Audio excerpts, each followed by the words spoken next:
Il était une fois une vieille chèvre. Elle a eu 7 enfants. Elle les aimait autant que seule une mère peut aimer ses enfants. Elle allait aller dans la forêt, apporter des herbes et des branches pour le déjeuner. Elle a appelé tous ses enfants et les a avertis d'avoir peur du loup maléfique. Il fait souvent semblant, mais vous pouvez immédiatement le reconnaître à sa voix grossière et à ses pattes noires. Les petits-enfants ont tout compris et ont assuré à leur mère qu'ils seraient très prudents. La vieille chèvre partit tranquillement. Peu de temps s'est écoulé. Soudain, quelqu'un a frappé à la porte et a crié d'une voix grossière que les enfants devraient immédiatement l'ouvrir. Mais les enfants de la voix rugueuse ont réalisé que c'était un loup. Ils ont répondu que ce n'était pas la voix de la mère, sa voix était gentille et fine, et cette voix était très impolie, ce qui veut dire que c'était un loup.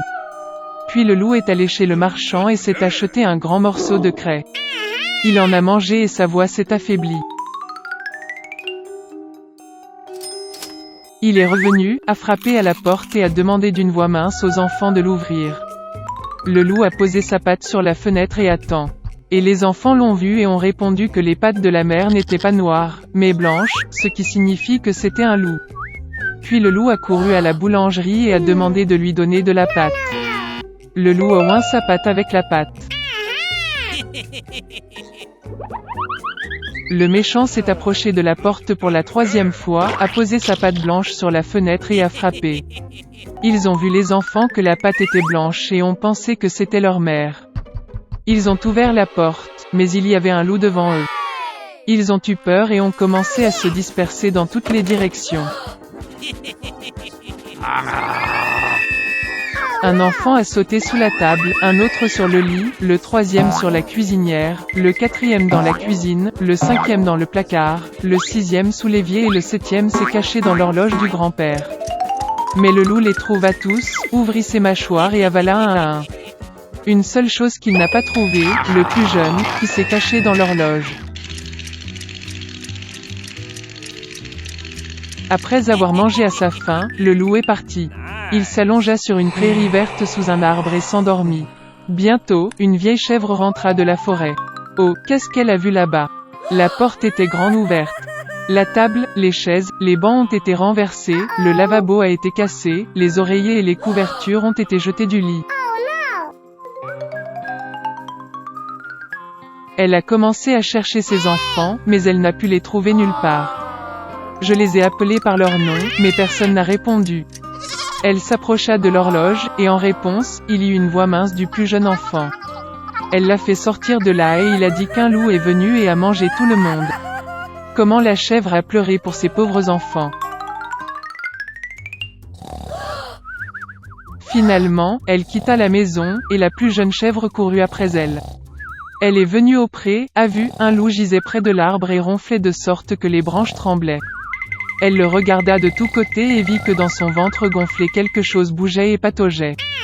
Elle a deviné que c'étaient ses enfants et était très heureuse qu'ils soient toujours en vie. Elle a dit à l'enfant de courir à la maison dès que possible et d'apporter des ciseaux, une aiguille et du fil. Ensuite, la chèvre a coupé le ventre du loup avec des ciseaux, et de là, un enfant a sorti la tête. Et puis les autres ont sauté tous les 6, et rien de mal ne leur est arrivé.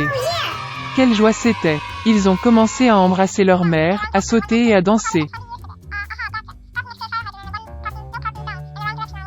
Puis la vieille chèvre a dit que ce serait bien de donner une leçon au loup pendant qu'il dormait encore. Ils ont tiré des pierres et les ont fourrées dans le ventre du loup. Une vieille chèvre a recousu son ventre, mais il n'a rien remarqué, n'a même jamais bougé.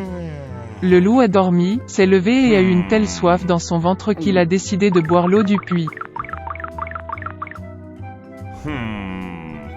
Il s'approcha à peine du puits, se pencha vers l'eau, et de lourdes pierres le tirèrent au fond du puits. 7 enfants ont vu cela et ont commencé à danser de joie avec leur mère. C'est ainsi qu'ils ont enseigné une leçon au loup maléfique. Une petite souris vivait dans une forêt. Il était très lâche et avait peur même du bruit du vent. Tous les animaux de la forêt se moquaient de lui. Et puis, un jour, la petite souris rassembla toute sa volonté dans un point, et alla vers le roi de la jungle. Le lion venait de terminer son dîner, et somnolait tranquillement à l'ombre, ronflant bruyamment. La souris s'approcha de lui et commença à grimper sur la queue. Tous les animaux étaient curieux de savoir ce qu'il faisait. La petite souris avait très peur, mais il essaya très fort de ne pas le remarquer. Il monta sur le dos du lion, et avec un regard important apparut devant ses amis. Et puis le lion s'est réveillé. D'un mouvement, il jeta la souris au sol et grogna de façon menaçante. Tous les autres animaux étaient très excités. Ils pensaient que le lion était sur le point d'avaler la souris. Mais au lieu de cela, le lion a demandé ce qu'il faisait sur son dos. Rassemblant toute sa volonté dans un point, la souris demanda au roi de la jungle de le prendre sous son aile, afin qu'il n'ait plus peur de personne ni de quoi que ce soit. Parce qu'il était l'animal le plus lâche de la forêt. Et en retour, il a offert son aide. Le lion écouta silencieusement la souris. Mais il ne pouvait pas comprendre comment une petite souris pouvait aider un lion grand et fort. Au début, il éclata de rire, puis avec un grand rugissement chassa l'homme insolent. La souris s'enfuit instantanément, heureuse que le lion ne le mange pas. Tous les autres animaux ont couru après lui. Un certain temps s'est écoulé. Le lion a eu faim et est allé chasser. Mais il n'a pas remarqué le piège tendu par les chasseurs et y est tombé. Le roi des bêtes était suspendu dans les airs, pris dans un filet de chasse. Il a essayé de s'en sortir, mais n'a pas pu le faire. Et comme le lion était le roi de la jungle, il ne pouvait pas se résoudre à crier à l'aide. De plus, les chasseurs pouvaient l'entendre. Les animaux ont vu le lion, mais personne n'a osé s'approcher de lui. Et le lion a décidé de faire confiance au destin, sans rien faire. Par accident, la même petite souris était à proximité. Voyant le roi des bêtes dans les filets, il décida de l'aider. La souris grimpa sur la longue queue du lion, lorsqu'elle atteignit le filet, se mit à la ronger. Après un certain temps, toute une foule d'animaux s'est rassemblée près du piège. C'était intéressant pour tout le monde de regarder ce qui se passait. Soudain, quelque part au loin, le cri des chasseurs se fit entendre. Les animaux ont eu très peur et se sont enfuis dans la forêt. Mais la souris a continué à ronger obstinément le filet. Finalement, le filet s'est cassé et le lion s'est libéré. Sans réfléchir à deux fois, la souris a grimpé sur son dos et ils se sont enfuis. Lorsque le lion est arrivé dans sa grotte, il s'est excusé auprès de la souris.